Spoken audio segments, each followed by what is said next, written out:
Hello everyone. Today's video we have this question which says 9 divided by 15 divided by 9 divided by 15.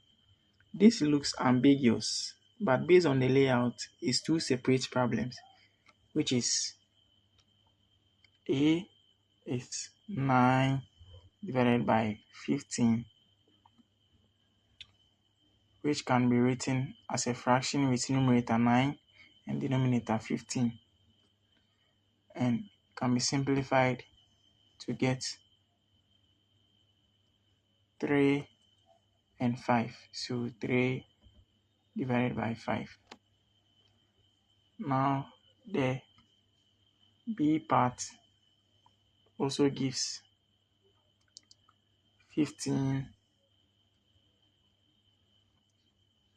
divided by 9, which can be rewritten as 15 as the numerator and 9 as the denominator, and can also be broken down as 5 divided by 3.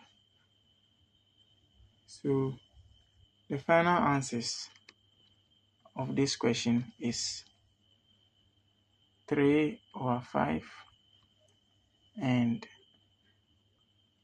5 over 3. Thanks for watching, and don't forget to subscribe and like. Bye bye.